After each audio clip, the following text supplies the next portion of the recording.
नमस्कार दोस्तों, मैं ज्योतिष आचार्य वासुदेव मिश्रा आपका अपने चैनल एस्ट्रो मास्टर वासु में हार्दिक अभिनंदन करता हूं। दोस्तों, आज का यह ज्योतिष का कार्यक्रम आप सभी कन्या राशि वालों के लिए ग्रहों के सम्राट सूर्य के राशि परिवर्तन प्रभाव को लेकर बड़ा ही खास कार्यक्रम साबित होगा। जी हां, भुवन भास्कर सूर्य बीते 15 मई 2025 की रात 1:48 पर अपनी वर्तमान उच्च राशि सेनापति मंगल की मूल त्रिकोण राशि मेष राशि को छोड़कर अपनी शत्रु राशि वृषभ राशि में प्रवेश कर चुके ने, जहां पर सूर्य आने वाले 15 जून 2025 की प्रातः काल तक रहते हुए आपको परिणाम प्रदान करेंगे और इसके पश्चात मिथुन राशि में प्रवेश कर जाएंगे।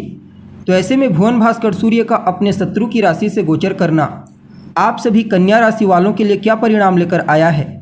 इस गोचर काल के दौरान सूर्य जीवन के किन किन क्षेत्रों में आपको शुभ परिणाम प्रदान करेंगे, तो किन किन क्षेत्रों में आपको सावधानी बरतनी होगी और किस प्रकार से सूर्य की ताकत 3 जगह से आपको बड़ा लाभ दिलाने वाली है, सभी बातें बहुत ही विस्तार के साथ आपको बताएंगे। इसलिए वीडियो को लास्ट तक देखिए। और अगर आप अपनी जन्म कुंडली पर हमसे परामर्श लेना चाहते हैं तो आपको हमारा कॉन्टैक्ट नंबर स्क्रीन पर और डिस्क्रिप्शन बॉक्स में मिल जाएगा, जहां से आप व्हाट्सएप के थ्रू अपॉइंटमेंट लेकर अपनी जन्म कुंडली का बड़ी बारीकी से अध्ययन करा सकते हैं। तो दोस्तों, सूर्य कौन है? सूर्य तो आत्मा, पिता, उच्च सरकारी नौकरी, मान सम्मान, पद प्रतिष्ठा, सफलता, आरोग्यता के कारक हैं। सूर्य अपने इन्हीं कारक तत्वों के चलते हमारे जीवन के विभिन्न पहलुओं को प्रभावित करते हैं। जन्म कुंडली में सूर्य का मजबूत होना इस बात की ओर संकेत करता है कि ऐसा जातक जीवन के हर क्षेत्र में श्रेष्ठ सफलता हासिल करेगा, मान सम्मान, पद प्रतिष्ठा हासिल करेगा। जबकि सूर्य की कमजोर स्थिति जातक के जीवन को संघर्षशील बना देती है। ऐसे जातकों को समाज में मान सम्मान की हानि देखने को मिलता है, शासन प्रशासन से नुकसान, पिता के साथ तालमेल में कमी, हड्डियों से संबंधित तकलीफ और नेत्रजन्य पीड़ा सूर्य कमजोर होकर जातक को दे देते हैं। इसलिए सूर्य का बलवान होना कंपलसरी हो जाता है, चाहे जन्म कुंडली में हो या फिर गोचर कुंडली। और इस बार देखा जाए तो भले ही अपने शत्रु की राशि से गोचर कर रहे हैं, लेकिन वृषभ राशि एक भूमि तत्वीय राशि है, जिसके चलते सूर्य का यह गोचर आपके लिए कई मामलों में बड़ा ही अद्भुत रहने वाला है। अब देखिए, सूर्य का यह गोचर आपकी राशि से कहां पर हो रहा है, तो आपके 9वें घर में, आपके भाग्य के घर में।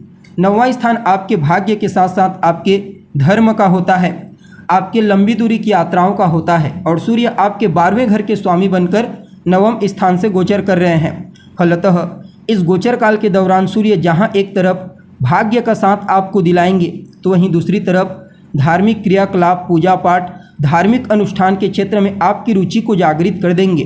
जी हाँ, सूर्य के इस गोचर काल के दौरान आप पहले की तुलना में कुछ ज़्यादा ही धार्मिक क्रियाकलाप में अपने आप को इन्वॉल्व करेंगे और काफ़ी हद तक दान पुण्य के कार्यों में भी आपका विशेष सहयोग देखने को मिलेगा।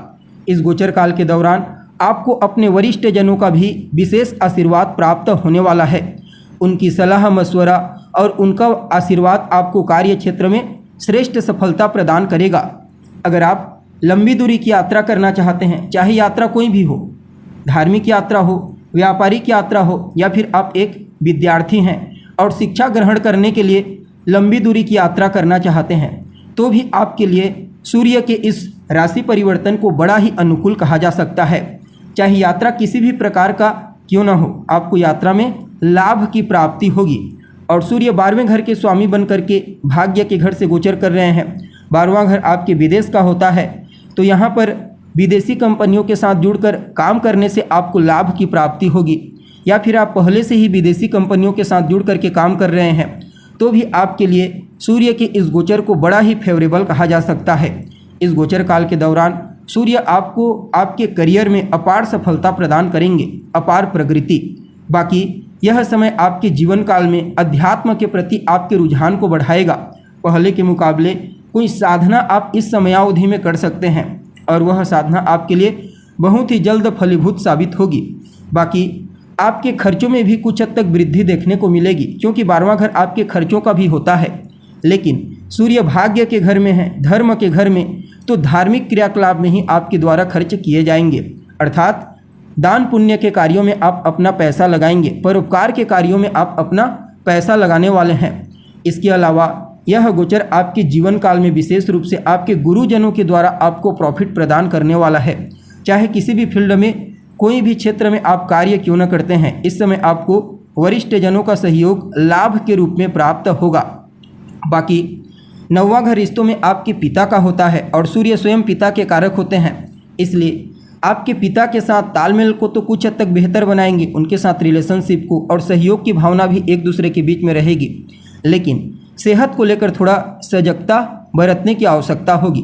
हालांकि कोई विशेष चिंता वाली बात नहीं है, लेकिन फिर भी सावधानी बरतना उचित रहेगा। और यहाँ से सूर्य अपनी 7वीं दृष्टि से सीधे आपके तीसरे घर को देख रहे हैं। तीसरा घर आपके पराक्रम का होता है, आपके एफर्ट का, तो सूर्य आपको पराक्रमी बनाएंगे, पुरुषार्थी बनाएंगे और आपके एफर्ट को बढ़ाने में कोई कसर नहीं छोड़ेंगे। और जब आप मेहनत करना शुरू कर देंगे अपने लक्ष्य के प्रति एकाग्रचित होकर के, तो भी आपको सूर्य की विशेष कृपा दृष्टि प्राप्त होगी। बस डिसिप्लिन के साथ आपको आगे बढ़ना है। बाकी अपनी मेहनत का सकारात्मक परिणाम आपको मिलेगा। और रिश्तों में तीसरा स्थान आपके छोटे भाई बहनों का होता है, तो आपके छोटे भाई बहनों के करियर के दृष्टिकोण से भी सूर्य का यह गोचर बड़ा ही बेहतर रहेगा। हालांकि सूर्य एक अग्नि तत्व के ग्रह हैं और जहाँ होते हैं और जिस घर पर उनकी दृष्टि होती है, वहाँ से संबंधित रिश्तों में तनाव उत्पन्न करते हैं, तालमेल में कमी देखने को मिलता है। तो छोटे भाई बहनों के साथ किसी भी प्रकार से तालमेल में कमी ना आए, इस बात का आपको ध्यान रखना है। बाकी उनका सहयोग आपको प्राप्त होगा, आपका सहयोग उन्हें प्राप्त होगा। और तीसरा घर आपके पराक्रम के अलावा आपके कम्युनिकेशन स्किल्स का भी होता है, तो सूर्य आपको पराक्रमी तो बनाएंगे, साथ ही साथ आपके कम्युनिकेशन स्किल्स को बूस्टिंग प्रदान करेंगे। इस समयावधि में आपका संचार कौशल, आपकी वाक शक्ति और आपका प्रेजेंटेशन बड़ा ही ज़बरदस्त रहेगा, हर प्रकार से प्रभावशाली।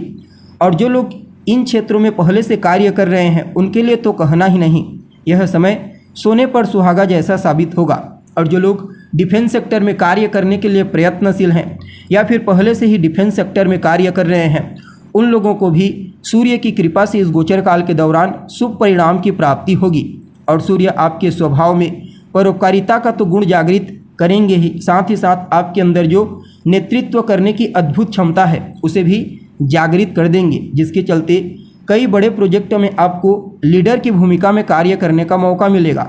और यहाँ पर सूर्य आत्मा के कारक हैं, धर्म के घर में हैं, इसलिए गृहस्थ जीवन में भी आप रहते हुए एक योगी के समान, एक तपस्वी के समान जीवन व्यतीत करेंगे। और अपनी तमाम प्रकार की परेशानियों को भी आप अपने सदाचार की भावना से, अपने परोपकारिता और ईश्वर के प्रति आस्था की भावना से स्वतः ही दूर कर लेंगे। भौतिक सुख सुविधा के दृष्टिकोण से भी कहीं कोई चिंता वाली बात नहीं है। खास करके वाहन से संबंधित कार्य आपके बनेंगे, यानी कि अगर आप कोई वाहन खरीदना चाहते हैं, कोई वाहन सेल करना चाहते हैं, तो सूर्य का सकारात्मक आशीर्वाद आपको प्राप्त होगा। कुल मिलाकर के समय बेहतर रहने वाला है। फिर भी क्या कुछ उपाय आपको करना चाहिए, तो अपने पिता का सम्मान कीजिए, उनसे आशीर्वाद लीजिए, उनका कहा मानिए, उनकी सलाह आपके लिए बेहतर रहेगा। और नियमित रूप से आदित्य हृदय स्तोत्र का पाठ कीजिए, सूर्य का यह गोचर आपके लिए और ज़्यादा फेवरेबल हो जाएगा। जी हाँ, तो दोस्तों उम्मीद करते हैं आपको जानकारी पसंद आई होगी। अभी के लिए बस इतना ही, पुनः मुलाकात होगी एक नए एपिसोड में, तब तक के लिए नमस्कार।